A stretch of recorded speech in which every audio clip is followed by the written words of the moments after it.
안녕하세요. 요새는 경제가 어려워지는 상황에서 하나님이 주신 것들을 확인하고 있어요.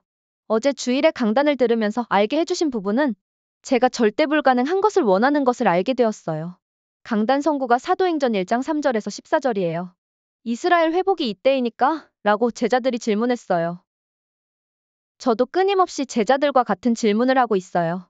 매출이 좀 올라오면 괜찮아질 텐데, 장사가 잘 돼도 더 잘 돼야 되는데, 장사가 잘 되는 것이 이때입니까?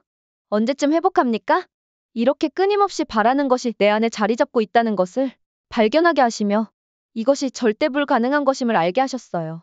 끊임없이 잘 되는 것을 바라지만 끊임없이 잘 되는 것이 절대 불가능이에요.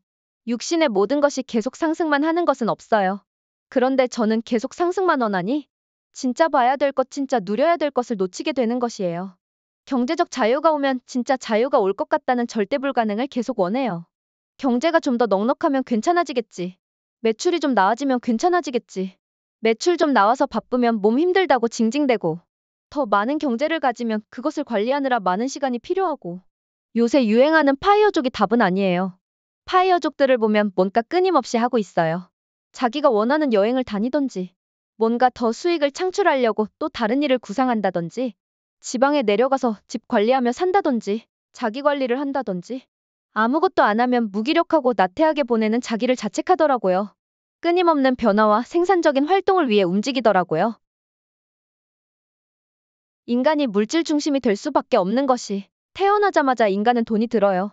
과거에 자급자족도 부모가 아무것도 할 수 없는 아이를 위해 생산 활동을 해주어 살 수 있었던 것이었어요. 지금 태어나면 물 먹는 것도 물질이 필요하고 태양으로만 살 수 없으니 전기를 사용하는 것도 물질이 필요해요. 어딘가에서 거주하는 것도 전부 물질이 필요해요. 그래서 물질 우상이 될 수밖에 없는 것 같아요. 이렇게 하나님 없이 살아가는 네피림이 생겨나고 성공하려고 하나님 없이 자립하려고 바벨탑 세우고 결국 무너지고 이것이 창세기 때부터 끊임없는 반복인 것 같아요. 그러나 하나님 자녀는 오늘 기도 수첩에서 말씀해 주신 오직 그리스도의 피제사로 사탄에서 해방, 애굽의 노예에서 해방, 광야의 상태에서 해방. 이것을 지금 경제가 어려운 상태에서 알려주고 계세요. 이번에 알게 해주신 것이 저희는 사업이니깐 오늘의 매출이 3일에서 4일 지나면 입금이 돼요. 내일 일도 모르면서 계속 어려워지면 어쩌지? 망하면 어쩌지? 이것은 완전 속은 것임을 하나님이 알려주셨고 이런 상황에 과거에 저는 하나님의 계획과 뜻보단 이 상황을 회피하려고 미디어로 도피, 망상 공상 허상, 잘 됐으면 좋겠다를 염원 이런 상태이었음을 알게 하셨고 이런 제 상태가 절대 불가능의 상태임을 알게 하셨어요. 어제 주일날 남편이랑 포럼한 내용이 있어요. 저희가 주일에 알바생들이 4명이 일해요. 아침에 2명, 저녁에 2명.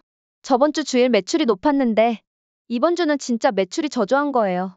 알바비가 마이너스일 정도로 매출이 저조한 것이에요. 이럴 때 걱정하고 이것을 어떻게 해결해야 될까 계획을 세워야 할 때도 있지만 어제는 우선에 기도하는 것을 택했어요. 알바비를 못 낼 정도로 저조한 매출의 주인은 그리스도이고 그리스도께서 주신 것임을 고백하고 남편에게는 항상 바쁠 수만 없고 항상 바쁘다면 알바생들 다 떠날 수도 있다고 말했어요. 그리고 안 될 때도 우리가 알바생들과 함께 해야지. 안 되니깐 닥달하고 자르고 바쁠 때 다시 구하고 이런 것이 반복되면 아무것도 안 될 수밖에 없다고 포럼했어요. 안 될 때도 함께 해야 그들이 힘내서 우리와 함께 할 수 있는 것이라고 포럼했어요. 물론 경제가 너무 어려워지면 할 수 없는 상황이면 안 하는 것이 아닌 못하는 상황이 오는 것이죠. 물질이 나쁜 것이 아니고 하나님은 물질을 통해서 멈추기도 하고 내려놓기도 하고 물질을 통해서도 하나님의 것을 가르쳐 주심을 보게 되었어요. 절대 불가능에서 해방을 시켜주시려는 아버지의 마음을 받았어요. 작은 사업체는 하나님이 주신 RUTC가 많네요. 남편과 저는 늙은 랩넌트인데 랩넌트 유닛 트레이닝 센터. 사업은 피드백이 매일 오는 것이라 직장 생활보다 더 매일 기도할 수밖에 없는 상황이에요. 이것을 기도하는데 복음편지 1강이 생각났어요. 왜 인간은 행복이 없는가? 절대 불가능한 것을 끊임없이 원하니깐 행복이 없다. 경제가 어려움 없이 끊임없이 상승만 하기 원하니 행복이 없고 인간관계도 서로 다른 사람이 나랑 맞기 원하니 행복이 없고 가정은 경제, 인간관계 등등의 복합적인 것들인데 그것이 좋고 좋길 원하니 행복이 없고 근본은 인간이 하나님을 떠나서 하나님을 모르는 것이 진짜 죄이고 하나님을 찾지 않는 것이 죄이고 그리스도로 말미암지 않고는 하나님께 갈 수 없고 모든 사람이 죄를 범하였음에 하나님의 영광에 이르지 못하더니 이것이 근본 문제예요. 하나님 자녀인 저도 불신자처럼 사단의 나라 세상 나라에 속하여 잡혀 있어서 자신을 유지할 수도 없는 상태이니 다른 사람도 살릴 수 없는 상태죠.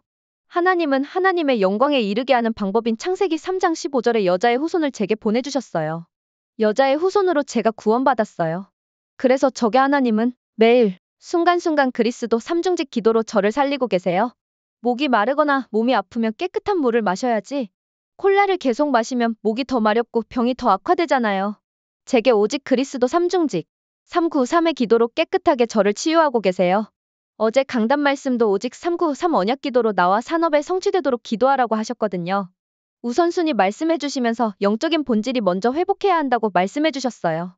그래서 오늘도 저에게 주신 답은 오직 그리스도 삼중직 기도에 집중입니다. 절대 불가능을 원하는 상태를 알려주셔서 너무나 감사합니다. 여러분도 사단 나라, 세상 나라에서 오직 그리스도로 해방되는 기쁨 누리길 그리스도 이름으로 기도합니다. 빠잉.